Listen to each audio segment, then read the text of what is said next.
Feel free to keep eating and enjoying your food. Thank you so much for being here. If I haven't had the chance to meet you yet, my name is Jonathan Ingram, and it is my honor to be the Executive Director of Chattanooga Faith Work Culture. Chattanooga Faith Work Culture is a nonprofit here in Chattanooga, and our mission is to equip Christians to be agents of kingdom renewal in the places God calls you to be. Your job, your work, your neighborhood you live in, your family, your communities. We want to help you imagine what it means to live out the gospel in your mundane, everyday life. And we provide a lot of different resources in town. We have 2 fellowships that go on for 9 months out of the year. We have a program called the Chattanooga Fellows Program. Those lovely faces checking you in at the door were 3 of our Chattanooga Fellows that are just graduating tomorrow from 9 months after graduating college, spending the year really wrestling with what it means to honor God in their adult life. We have another fellowship called the Main and Market Fellows Program. Some of you in here are alumni of that, where we work with established professionals in town over 9 months to think about how the gospel informs the work they're already called to do. We have a faith-driven entrepreneur network where we put on quarterly networking events for folks in the entrepreneurship space to come and gather and lift their head up. And we're starting to run some small groups out of that as well for people to get involved with. We have a class we call Faith and Work 101 that churches will hire us to come in for, and some businesses, to do a real broad theology of faith and work, what the Bible says about the things that we do with our hands and our feet. And then we have our Lunch and Learn series, and thank you for being a part of that today. This is our 6th and final installment of a series we've been going through on reimagining work. Coming out of COVID, many of you are working jobs that are different than they were when you started. If you are even in the same job, you might be thinking about work in a new way. What does meaning look like for you? You might have been going to an office and now working from home. You might be having to leave that home office back to the office again. Things are changing and moving. And we really believe the gospel, as believers, the gospel has things to say about the work we're called to do. There might not be a specific Bible verse, but the things and the truths that we believe about the gospel shape what it means to live into our work. And today we're ending that series with, hopefully a really interesting conversation that you find fascinating that can go back to you with where you're going to work on what it means to reimagine success in business. Today, we want to be really open-handed with this conversation, and as I was speaking with our amazing speakers who we have and talking about this, we want to try to leave a good amount of time at the end for Q&A today. We want it to be a conversation with you all as well. So as we're kind of priming the pump with some conversation up here in the front of the room, be ready and be excited if there's things that you want to talk about or directions you want to take the conversation to interact. When you get 2 professors up here, that is something they are good to go, and they love that. That's going to fill their cups up. And so we want to have a conversation today with you all about this idea of, man, does success only mean money? Is it okay for money to be part of our success in business? I hope so. But we want to have this conversation and talk together, and I hope you leave with some new ideas. I hope you also leave with some new friends, some new connections. Just as important as what happens up here in the front of the room, what's happening with you all and the people you're sitting with is so important. You represent all kinds of industries around town. You represent different parts of the city where you live. There's different things that you care about and are passionate about. And we need one another as to be the fragrance of Christ to the city. And I want you really to leave empowered that what you do in your work is part of that journey. That what you do Monday to Friday is not something separate from what it means to live out your faith. That it's an integral piece of what it means to be the hands and feet of Christ in the world around us. I'm super thankful for Scott Quatro and Phil Roundy being here. Scott is a professor of business at Covenant College. Been there since 2007. Yeah. Yes. Yep. And he does a lot of consulting around town. Is plugged in the city in a lot of ways. Phil Roundy is a professor of business at UTC. His specialty is what he studied is social entrepreneurship. He lives up on Signal Mountain. And these are 2 guys that over the years I've gotten to know and have so much wisdom to bring to this conversation. They talk about it all the time, about business and what it means to live into that. So I'm so thankful that they're joining us today. Can we give them a round of applause? You guys can sit down.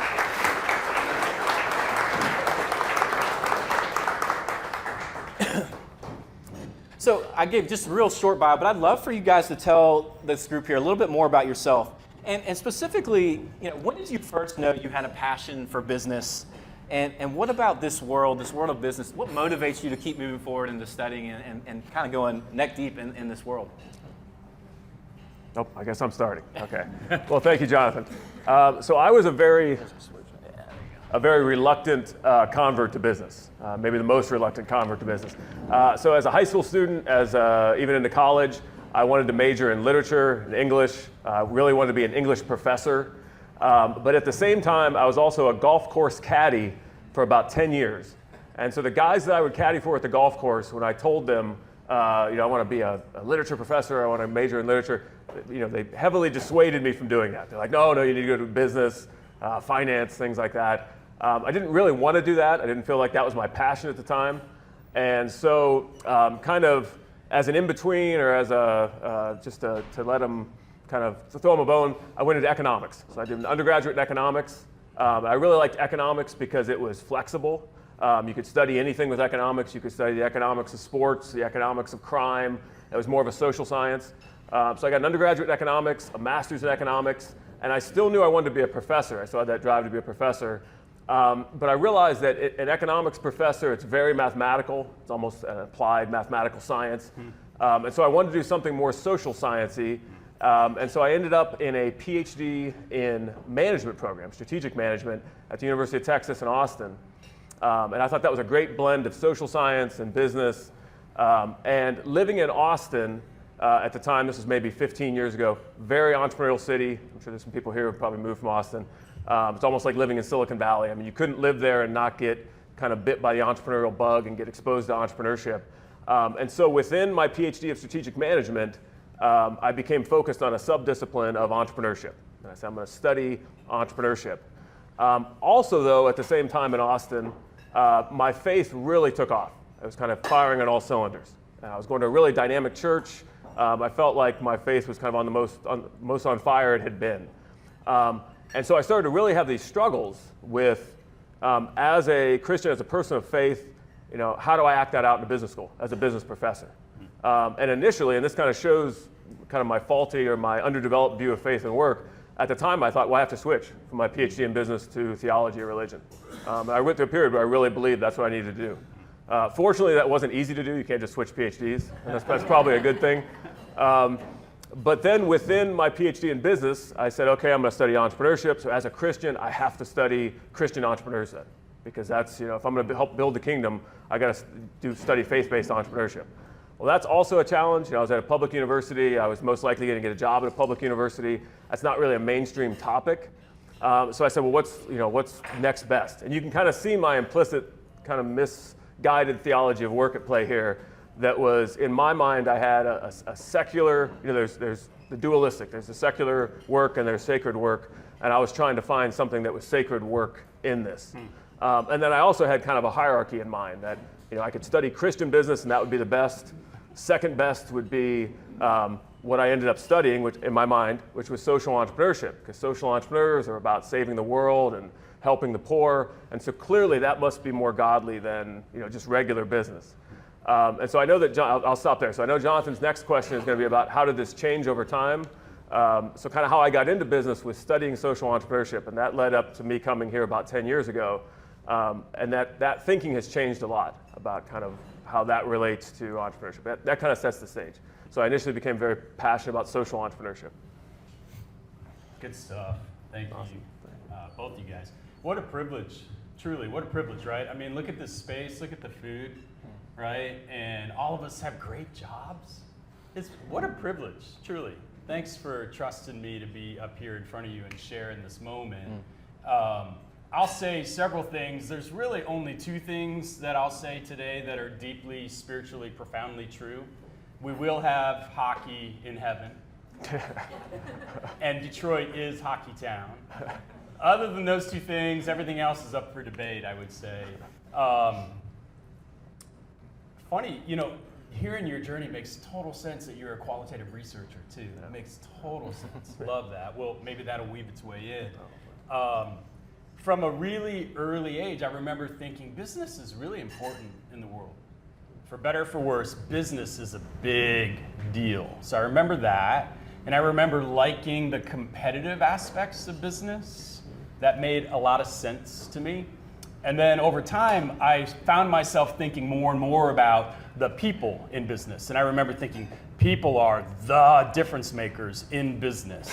What they do and what they don't do makes all the difference in any business. So business is a big deal, competition in business is a big deal, and people in business are the difference. And over time, that just continued to grow, and that compelled me to want to go on to grad school in strategic HRD, strategic human resource development. But funny enough, I did study literature as an undergrad. So my undergrad's in poetry and writing papers, which was perfect for me then. Perfect for me then. So yeah, that's upfront thoughts. That's good. Yeah. And you guys have been in this field a long time, studying it, you're teaching it, you're swimming in it. How, and you teed me up, Phil, like, how has your views over the years changed as you've been deeper and deeper in this field? How have you thought differently about business and what success in business can look like, and how business owners and leaders should be thinking about it?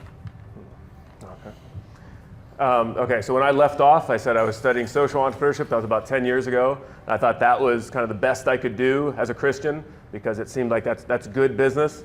I moved to Chattanooga and I started to have conversations with people. A lot of these people had more of a reformed theology, which I wasn't really exposed to, at least not explicitly before coming here. And what was surprising about that is I would tell them about social entrepreneurship, and that's what I studied. And in many circles, in most of the circles in my life, when I tell people that I study social entrepreneurship, I would get kind of an implicit pat on the back. Oh, wow, that's amazing. And I'd get kind of a usual like, wow, you're doing good by studying that. And here, it's not that I didn't, not that people had negative reactions to it, but certain people weren't as excited as I thought they would be about it. And they would actually tend to get more excited when I would get excited about regular entrepreneurship. And that I thought was curious. And so I thought there must be some, theoretical or theological explanation for why they're not getting as excited about social entrepreneurship. And then interestingly, in my research at that time, because I was doing some research on faith-based social entrepreneurs, I had done a big qualitative study. As Scott said, I do qualitative research, so I interview people. And I looked at how people who were faith-based entrepreneurs, why they did it, how their thinking changed over time. And I found that many of them, when they had been doing it for a while and they got to the end of I don't want to say the end of their journey, but they felt they were at a point where they really understood what they were doing, they said, you know what, I feel like as a person of faith, I don't need to be a social entrepreneur. I could have just been a regular entrepreneur. I could drop the social side of it. And so I was also kind of hearing that same theme from them. And it started to make me think about this is, to be a successful business, do you have to have this explicit social mission in what you're doing? Or is there something good about running a good business, about taking care of your employees, satisfying consumers' needs, and those type of things? Yeah. Previously, I'd also had this bifurcated world. I was like, well, I care about businesses that address social problems. Well, social problems are animal abuse and pollution and homelessness. I'm less excited about businesses that address consumer problems or customer pain points. And now I see that also is a very bifurcated thing, that there's no clear distinction between the two. So to kind of summarize that, if your success for me now in business is, especially as an entrepreneurship professor, is finding innovative solutions to people's problems that generate value. And that can be a wide variety of things, not as narrow as social entrepreneurship. Yeah, that's a good word, Dr. Roundy. Thank you. I was in line with that. We talked about this when we had a little bit of a prep meeting, just to make sure we were all calibrated around, hey, what are we going to do in this moment with these folks that come? And I was we talked about this. I was at a conference for Praxis, which is a great organization. Praxis Labs, awesome, what they do in the world. And Andy Crouch was the speaker. It's like, come on, Andy Crouch, right? And he espoused the model of redemptive entrepreneurship. And I heard those words and I got immediately very uncomfortable. And then I started to ask myself, why is that making me nervous? Why does it make me uncomfortable? And then I was lucky enough to be part of the spillover group after the big plenary session where we had a meal and then we continued the conversation. And I said, Andy, thanks so much. Love the work you're doing. I said, redemptive entrepreneurship, that makes me nervous. And he was so great. He goes, oh, all right. Let's talk about that. So we dove in. So why did it make me nervous? Number one, we can't redeem anything. Human beings, the redemption, Jesus' work on the cross alone, period. can we be agents of renewal? And I know it might sound like I'm splitting hairs, but that right there made me anxious. I can't redeem anything. I can be an agent of renewal in light of what Jesus has already redeemed.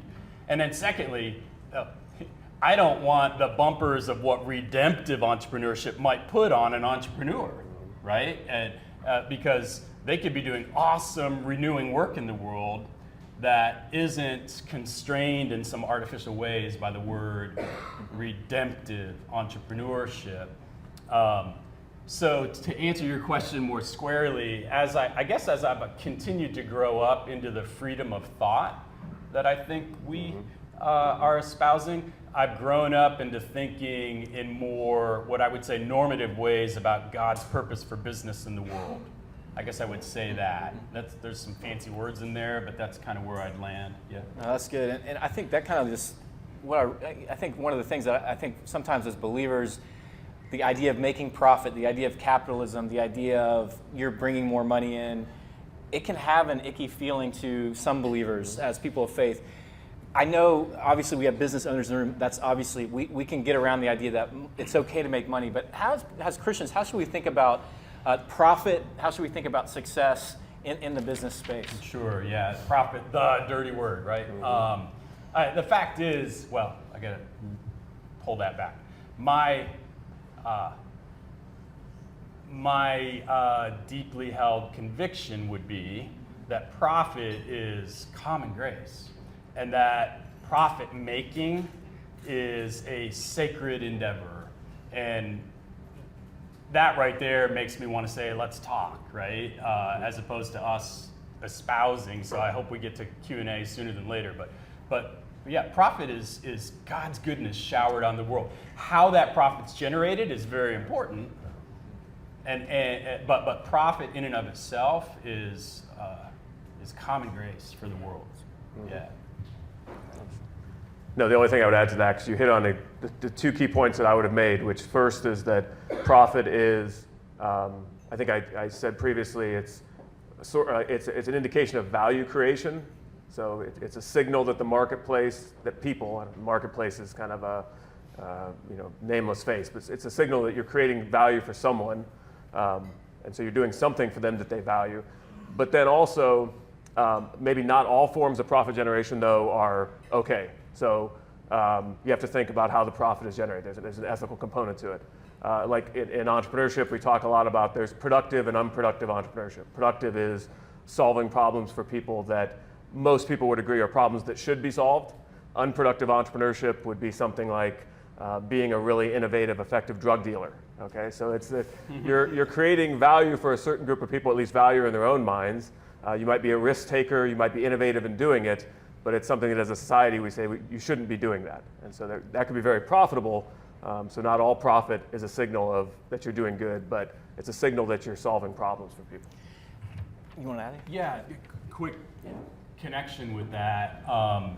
And this is primarily so that it, again, becomes a seed plant that you guys either continue to think about or talk about, or we do in Q&A, or you go off and think about it and then fire off an email to me and say, what are you, crazy? I published a journal article on this last spring, and the title of the journal article is The Common Grace Agency of Capitalistic Corporate Strategy in God's World.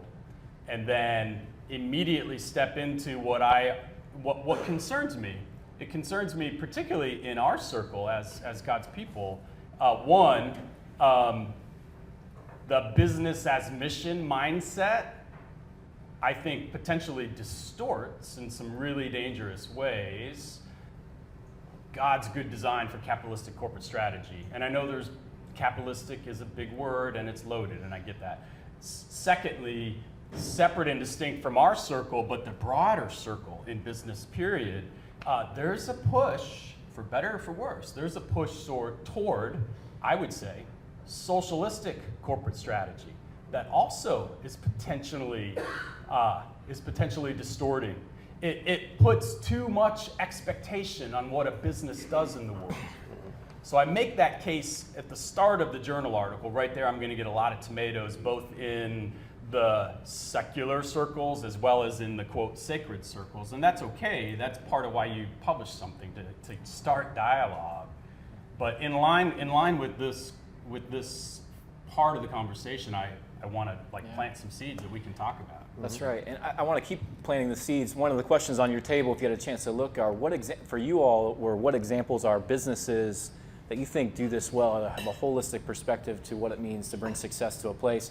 I wanted to ask you guys that question as you think about the things that we're kind of presenting some ideas here. Yeah.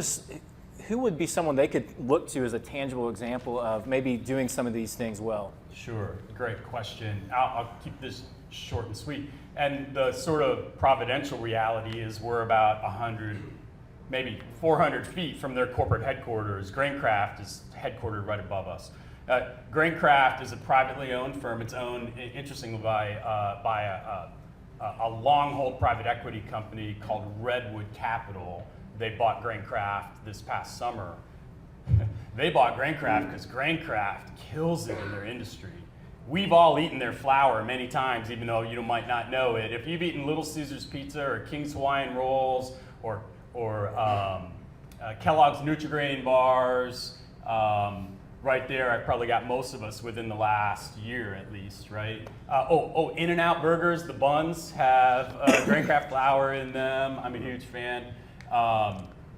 Yeah, they do a tremendous job under the leadership of a fellow believer brother named Pete Frederick.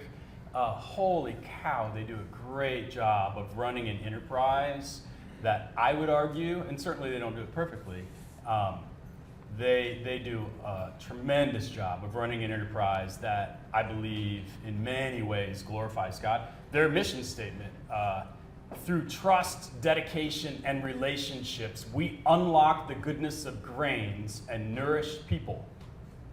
And trust me, if I know it by heart, the mill hands in their 13 flour mills know it by heart as well. So Graincraft comes to mind. I could go on about why. I'll go with a company that for most of its history had possibly the worst name of any company. It was called Aunt Bertha. It's now called Find Help, but for the first 10 years of existence, it was called Aunt Bertha or AuntBertha.com. Their tagline was, Aunt Bertha picks up where Uncle Sam leaves off. So this is a Texas-based company, and what the entrepreneur originally created was a search engine for social services. And so the problem that he set out to address, and there is a business to it, a very strong business to it, but the initial problem he set out to address was people in need have a lot of difficulty finding social services. There's all sorts of, it's kind of a quagmire of services at the local, state, and federal levels. So he wanted to create the Google for social services. That if you're a homeless person who is can get access to internet at the public library, you could go to AuntBertha.com or FindHelp.com now and enter your zip code and a little bit of other information, and it would tell you all of the social services you qualified for based on your circumstances. And then in another 2 minutes or so, you could apply for those social services and get an immediate decision. Awesome. And so that sounds like a very cool, nonprofit maybe, or innovative nonprofit. But he was very focused on making a profitable business out of that, and kind of put the business mission first in some ways, in the sense that the business model was he would sell a version of that software to nonprofits that greatly sped up the efficiency of their application processing. So it would take the time that a nonprofit organization would take to process a person's application from half an hour down to 30 seconds. And nonprofits were willing to pay that. Then it became a venture-backed company, a VC-backed company, under a little bit different business model. He created a marketplace based on the same engine for nonprofit services that they could sell through his Aunt Bertha and then Find Help marketplace. So he solved a very, very clear and strong business problem, kind of organizational problem, and then a clear social mission behind it. Yeah. Awesome.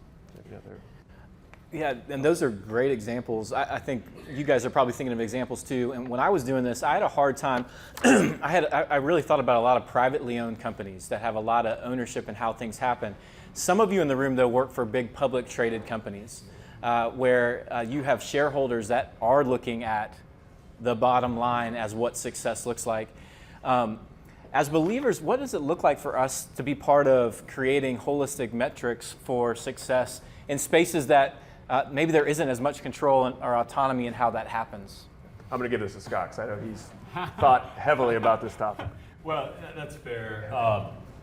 Yeah, and they should look to the bottom line. Every one of our enterprises, in part, should look to the bottom line, but there are other bottom lines as well. A big one for me is the healthfulness of the culture as reflected by the level of what variously is referred to as employee engagement. If you're not paying attention to employee engagement, then you're not really paying attention to the bottom line. Because every dollar of bottom line profit generated by any enterprise is generated because of the human capital. The primacy of human capital at the end of the day trumps the primacy of financial capital and material capital. You can have the best plant, property, and equipment in the world, and you can have all the money in the world, and you can lose it all and marginalize it all very quickly if you don't have the right human capital engaged in the right ways, doing the right things at the right times. And so if you're not paying attention to human capital relative to a bottom line measure, some bottom line measure, and some are better than others, there's a million different employee engagement surveys you can engage with and enterprises you can engage with to help you to assess that in your enterprise. There are some that are much better than others, so that's an ongoing conversation as well, but pay attention to employee engagement. The only thing I would add to that is I think what Scott captures is that there is kind of like there's a fundamental bottom line that if you as an entrepreneur, as a business owner, or as someone working for a public company, if you can't uphold that bottom line, the business doesn't exist anymore. I talk about this. I still teach social entrepreneurship at UTC, and I talk about that a lot with my social entrepreneurs, that there's all these other things you want to do, all these other missions, maybe you have an environmental mission, social mission, et cetera. And I don't want them to think about those as being necessarily separate from the financial bottom line, but if they don't satisfy that financial bottom line, the organization goes out of business and they can't do all those other things. Right. And so I think there's kind of the opposite side of the pendulum is to add more and more bottom lines. And so I've seen as many as 5. So we've got the triple bottom line, which is people, planet, and profits. That's been around for probably 2 decades now. Yep. I saw maybe 5 years ago or so a 4th bottom line that's been added, that business owners should be responsible for a political responsibility. Yep. So therefore you should be lobbying on behalf of particular causes. You should be. And then there's even a 5th bottom line, which is the spiritual bottom line, that you should care about the spiritual kind of health of your employees, which, you know, in a room like this, that sounds good. And at first kind of glance, that sounds good. But imagine a new entrepreneur running a business and having to do all of those things. Every decision I make, I've got to think about what's the bottom line ramifications for my financial bottom line, environmental bottom line, social bottom line, spiritual bottom line, political bottom line. Yeah. You know, it just can create a kind of a quagmire of thinking. And so I think that's the other end of it, is that if you focus just on the financial bottom line to the exclusion of everything else, then that probably will relate to unethical business if you're not careful in how you're doing that. But the other extreme is to add all of these other forms of social responsibility in there. Yep. That is extremely difficult to do. Yep. I'll do one more question, and we want to leave time for you all to dialogue back and talk and take the conversation in the directions you want to go. You guys are both professors. You're at UTC, a state school. You're at Covenant College, where you have a chance to be a little bit more open with how faith informs. You have a group of students that you work with every year. A lot of those students are going out from under your tutelage right now as they're graduating to either start endeavors or to go into business. As believers, as people who are teaching, as you care about business, what do you hope it characterizes someone that's been under your tutelage as they're going out into business, as a way to talk about how you all view what you think business should look like as we move forward? Good call. Yeah, great question. I'm a big believer in zooming out to like 30,000 foot levels. So when Christ was asked, hey, what is the greatest commandment? When our Lord was asked that, what did our Lord say? We know this, right? Love God and love neighbor. Yeah, love God with all your heart, soul, mind, and strength. Love your neighbor as yourself. So we remind ourselves of that over and over again. Okay, cool, but that let's get down to a little more specifics. You know, in your job, do the absolute best you can do in your job. Do excellent work. Do excellent work, right? And don't convince yourself that your job is to evangelize and disciple the nations. Your job, the reason the company hired you, is to do excellent work. Oh, by the way, when you do excellent work and you relate to your neighbors all around you, you love them as yourself. There are going to be moments when they're going to knock on your door and say, hey, what is this about this Jesus? Talk to me. And then you'll have the privilege of that moment, but that you're going to have to be real careful with how you steward those moments, right? And not make that your agenda. You can't shirk the Great Commission, but that is not why the company hired you, right? So love God, love neighbor, and those awesome moments, privileged moments, they happen. Prosper the company, do the best work you can. So as I said, I teach entrepreneurship, so I think entrepreneurs are faced with a more complex challenge sometimes than if you're working for a regular organization, because you are the owner also. So you're working for the organization, or at some point you step back and you work on the organization, but you're also, until you take on, or unless you become a public company, you're also the owner. And so you have a little bit more flexibility in how much of your beliefs and how much of, how many social missions you have, those type of things that you work in there. But I do tell all of my students, whether they're social entrepreneurship students or regular entrepreneurship students, that entrepreneurship's about finding innovative ways to solve people's problems and to create value. And you can do that in any possible field, nonprofit sector, for-profit sector. It's basically being innovative and finding new solutions to problems. That could be creating a new laundromat. It can be a lot of my research I do on Rust Belt ecosystems in the Midwest, where I'm from. And so those entrepreneurs, they don't have an explicit social mission. They just realize that in Youngstown, Ohio, where there's not a lot of businesses, where it looks like kind of a business ghost town, that just opening a craft brewery that can provide pleasure and value to people is a good thing. It doesn't have to have a mission. It doesn't have to be environmentally friendly brewery. It can just be a craft brewery, just be a laundromat. And so I try to broaden my students' view, because I think, like Scott said, I think a lot of students come in, and maybe that's what's unique about this generation a little bit, is a lot of them do come in with a very strong corporate social responsibility mindset that they get from all different sources, that business should be doing all of these things. Right. And so I think, just to kind of echo on what Scott said, is reminding them that the business thing is a good thing too. And that just pursuing that is good. And I would say, I can almost guarantee Dr. Roundy will go amen. That gastropub that's opened in Youngstown needs to have a mission. It has to have a clear strategic sense of why it exists in the world, but it doesn't have to have a mission in the sense of what we would think about the mission of the church. That is, to me, that's a step, and I'm sure you would agree with me on that. Yeah. This is the sixth lunch and learn in this series, and some of you have been at all of them, some of you have been at a bunch of them. One of the phrases I hope you've heard that almost everyone says, and Scott said this, is this idea of loving your neighbor. Like, that as believers, what does it mean for us to love our neighbor in our context?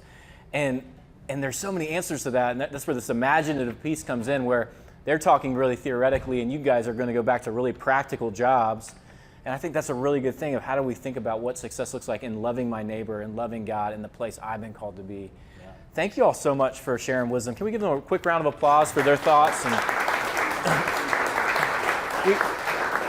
we do really, though, want this to be, this is a desire of theirs, is to have a little bit more extended time for Q&A than we maybe have had in some of our last Lunch and Learn events.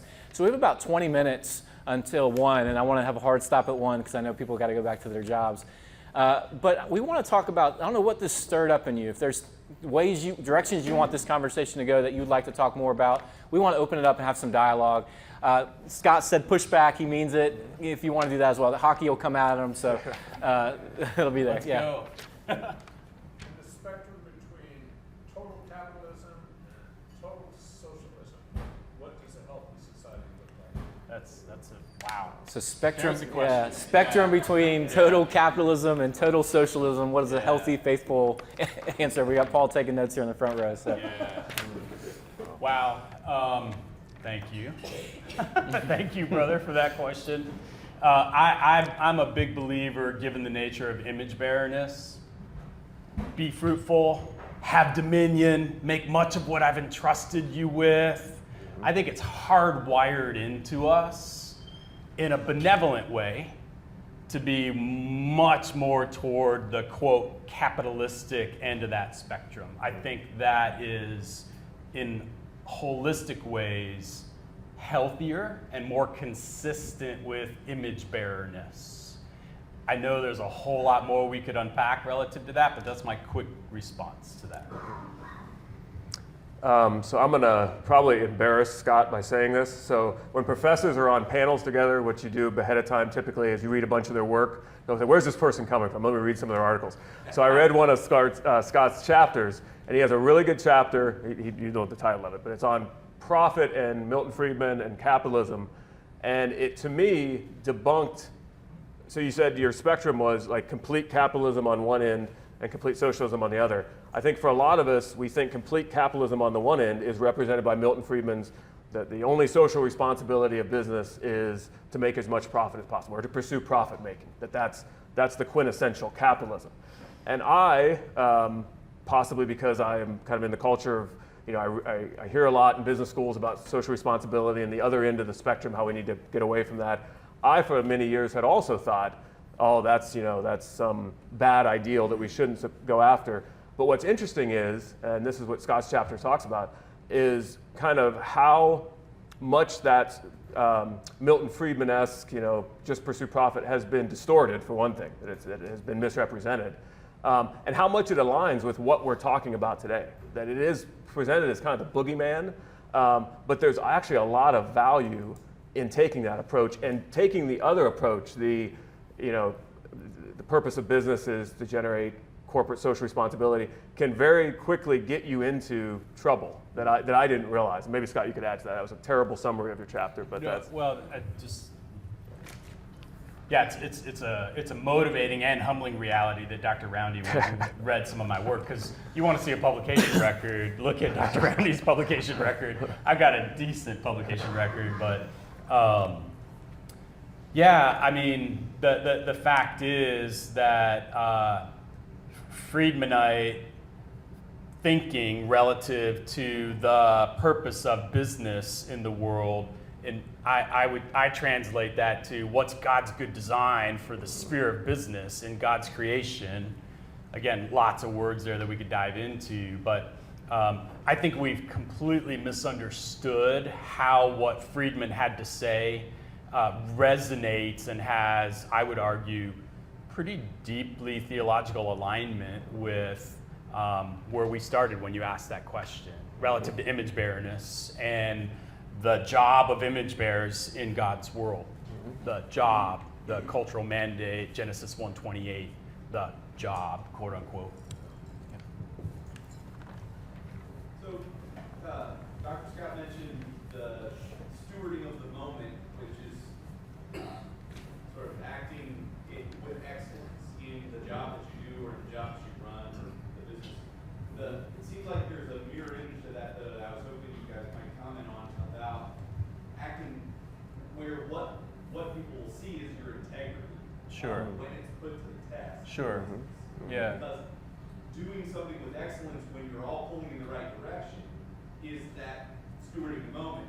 But if you have to cut across the grain in business work Sure. or in an entrepreneurial venture, Yeah. it seems like there's an entirely different stewarding of the moment. Yeah, that's a great question. You want to summarize just on the mic? Yeah, so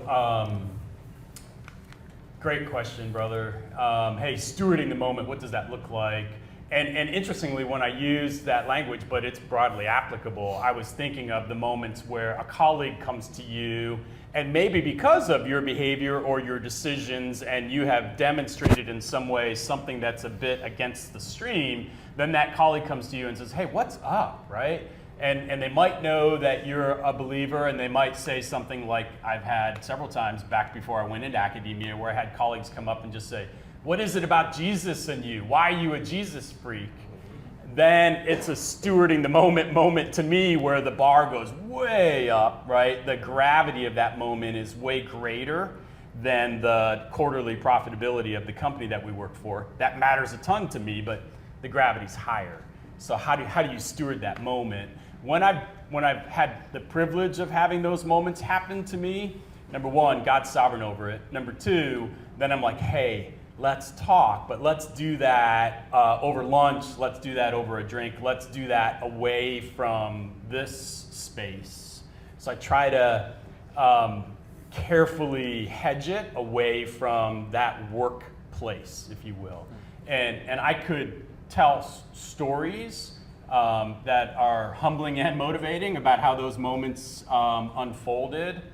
But that's what comes to mind when you ask that question. I think another way of looking at that question is some of us in the room, they're running their own companies. They can set that company culture. Some folks are in companies where the culture is already set and it's moving maybe in an unhealthy, without missing that holistic view of what success would look like. Yeah. What does faithfulness as a believer look like to fight upstream in that, to say, hey, no, as I think about my sphere here, what's it mean for me to walk in maybe where the company culture isn't as directly aligned, where we're all moving in the same direction for that sense of success? Yeah, case in point for me was my last corporate employer was Payless Shoe Stores. What happened to Payless? Bye. It's now, and I got to be careful. It doesn't exist anymore. It's liquidated. The brand Payless lives on because there's still some value there, just like Hostess Brands and Interstate Bakeries. Interstate Bakeries got buried by really poor strategic decisions and a food fight with the union. But hey, Hostess Brands were back on the market like 2 months later. The brand Payless lives on. Payless culture was in some really unfortunate ways. And I could go on about some things that were really good that we would celebrate as God's people relative to their culture, but there were some things about their culture that we would go, oh wow, that's going to reach a logical end conclusion. And the biggest was, I'll use it this way, I called it the whack-a-mole piece of their culture. If you dared to raise your head and ask a question about why something was done the way it was done, you'd get whack-a-mole. You would be told, just be quiet and do your job. So I just kept asking questions. And I kept telling myself that's why they hired me. In the end, it wasn't why they hired me. In the end, they internally fired me. I was put out to pasture into a group called Profit Improvement, which was a holding pen.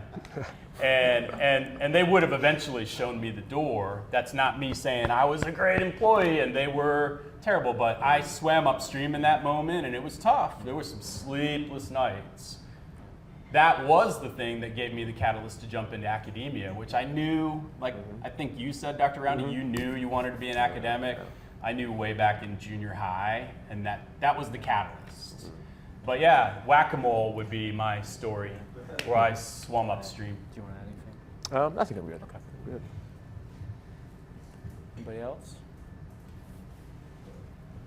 I was just going to say, Dr. Quatro, you mentioned, the dirty P word, the profit Yeah. earlier, and just curious, I think as business people, we all feel some degree of guilt sometimes about profit. Sure. And, Yeah.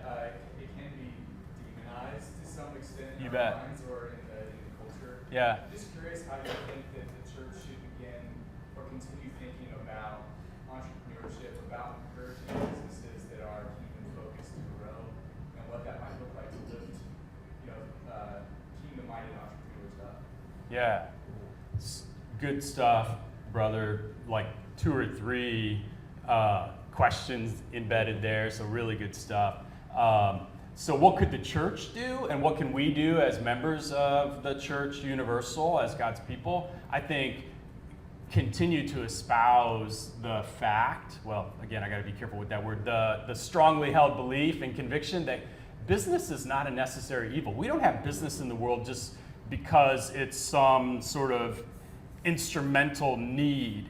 There's intrinsic purpose to business as part of God's good creation and God's world. And people that are called into business have just as sacred a calling as people that are called to work in a parachurch ministry. We need people that are called to that. Amen and amen. But that doesn't make that calling more sacred than being called into business, whether it's as an entrepreneur or whether it's as a corporate employee for Unum. Right? It's a sacred calling. Business is part of God's good creation. It's not a necessary evil. We would still have business in the world even if the fall hadn't occurred. There's another conversation right there, maybe. Yeah, so quick thoughts in response to that. Just to encourage one another around those kinds of quote-unquote truths, I think has a lot of power, including our pastorate, including our pastors and our elders that oversee our churches and influence the worldview of our churches, we need to have those conversations there as well. Yeah, I'll just echo your exact last point, which is I had talked about my kind of journey of realizing, getting a more refined theology of work. And that was something that took me probably 10 years or more. And I don't have things figured out, but having them a little bit more figured out by 35, 40 years old, because no one prior, and I had been to church for maybe since my early 20s, had ever talked about these issues. And I think everybody in this room is kind of the holy huddle of sorts of like, we all know these things, but I think there are vast swaths of the Christian workforce that doesn't have any sense of these type of issues, right. and that hasn't thought through these issues, doesn't have a pastor that's willing to talk about these issues, Right. Kind of like Scott said. So, I had mentioned my church in Austin that was a very on fire church and was doing crazy stuff both locally in missions and globally in missions, but never did they talk about faith and work in this kind of context. Yeah. Basically, if you wanted to contribute to that church and really help build the kingdom of God with that church, you quit your job in business and you became a mission. It's kind of that. And again, that's a stereotype that a lot of us realize that that's not how it is. Yeah. I think there's a lot of people, and maybe most Christians probably think that they still have that hierarchy in mind, that sacred secular hierarchy. Yeah, good stuff. Quick follow-up thought there. When you think about it, when do we have like commissioning services in our churches? When do we lay hands on and pray? Right? When we're sending people off to the mission field. And rightly so. Why don't we have commissioning services for people that are starting a career in business? Why don't we have commissioning service? My wife will like this. She's a literary fiction author. Why don't we have commissioning service for artists? Right? It's interesting. Whether we want to acknowledge it or not, we've got an implicit and explicit hierarchy of calling in the church. We really do, for the most part. There are pockets in the church universal where it's less clearly a problem, but in the evangelical church, I would say it's clearly a problem. Yeah, I love the example. Author Matthew Koenig talks about how his father, a really faithful carpenter for many years, went to church every week and would hear the mission minute. Never once was he asked to come up and talk about how he sees how what he does is glorifying to God. Amen. And what that communicates to him, but also to everyone sitting in the audience about what meaningful things are. And so this idea of business being there, this is an important thing that we can honor and glorify God. This is sacred spaces to do that. Yeah. That it isn't only about making money to tithe. That the making of the money is actually something really important. Yeah. I think we have time for one more question. Paul? Without making anyone mad, can you think of an example of when the, I guess, quote-unquote mission, whether Christian or not, was done poorly in a way that was actually harmful? So this is like an explicit, this is our mission of our company. Right. Maybe from a Christian perspective, but was actually not good. Sure. Maybe from a Christian perspective, or maybe not. Either one, but I think it happens from a Christian perspective. So if you have an example of that. Sure. I Yeah. mean, I'm thinking of. I taught at a private school. Right. And there's this like, we're all family. Well, that can also be used to like take advantage of your employees. Right. So like, what's an example of that? That's a great question, and too often explicitly Christian enterprises chronically underpay. Yeah. So interesting side note there. Planting lots of seeds today, right? I mean I think Tom's Shoes is a great example. Oh, you stole my example. Yeah, then I'm going to let Dr. Roundy, because I guarantee you he'll know more about this, but I love it, so tell us. So that was the one that immediately came to mind. And Tom Shoes is when I teach my social entrepreneurship class and I want to give an example of kind of when social entrepreneurship can go off the rails, I always typically use Tom Shoes. Not to beat up on Tom Shoes, because I always tell my students too that Tom Shoes was doing what they were doing 15, almost 20 years ago now. So it's really easy for us to Monday morning quarterback and look back at that and pick it apart, pick the buy one, give one.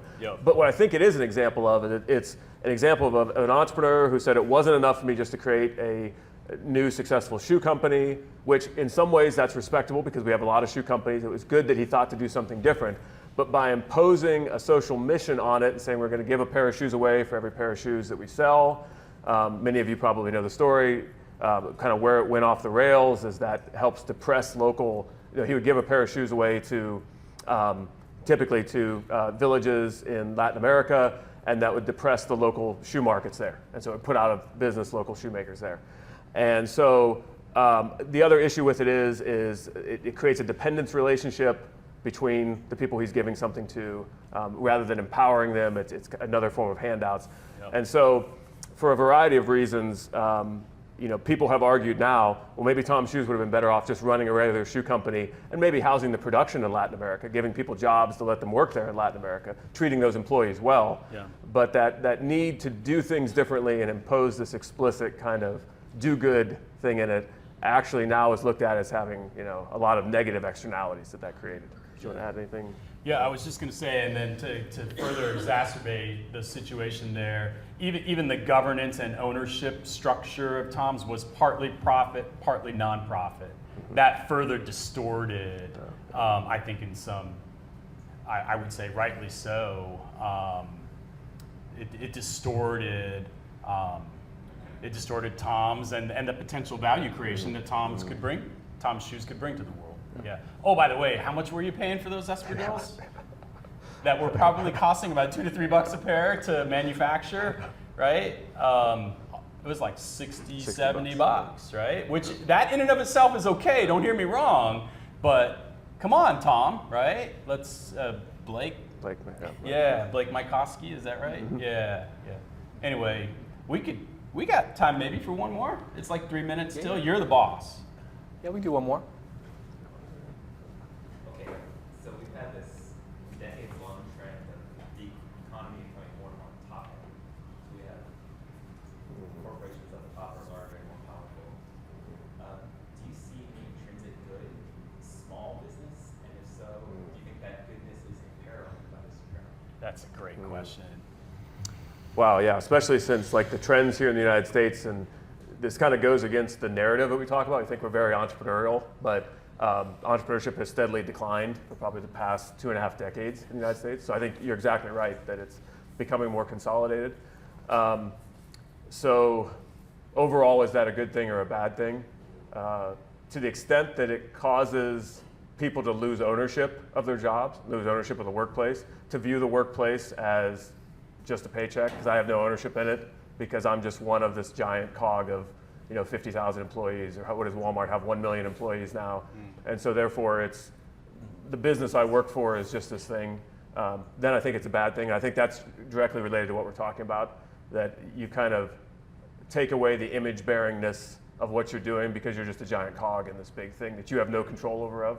Where as an entrepreneur running a smaller business, maybe you have a little bit more say in what happens. You can see the decision-making process, kind of you're more immediate. But I wouldn't say that large corporations are necessarily bad and good corporations are necessarily good. I think it depends.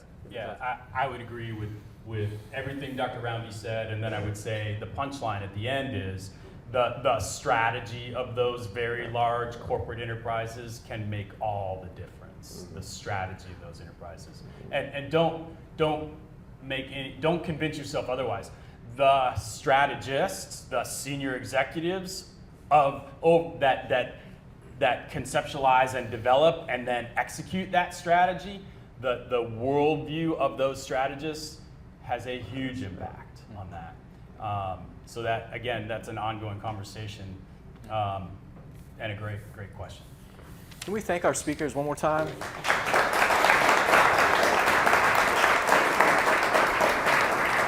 This topic was extremely broad. We were not going to solve anything today, but I hope, as Dr. Quatro said, that seeds were planted. And the great thing is you have a group of people sitting all around you to keep watering those seeds. I hope things that you're thinking about now will be continued conversations about what that means for you, what we've talked about today, what it means as believers to be faithful in the places we're called, that those conversations keep happening. Thank you so much for engaging this.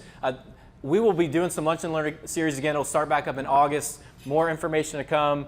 Thank you so much for being a part of this. Let me pray for you real quick, and then we'll get you out of here right at 1. God, thank you for this day. Thank you for these people. Thank you for all of your creation, that the fact that you've given us this ownership as your image bearers to create and to make and to steward and have dominion, and even to do that in these business settings, Lord. May you give us wisdom about what it means to honor you in the places you've called us to be, that we would make products that bring common good, that we would care for employees in a way that models this idea of loving your neighbor as the Bible calls us to. We thank you for the fact that you care about these things and that you're intimately involved in them. I pray for each person in this room as they go back to a place of employment, that you would give them new eyes to see how you're already working there and the ways you're inviting them to join you in your good work in the places they're at. It's your name we pray. Amen. Thank you so much for being here.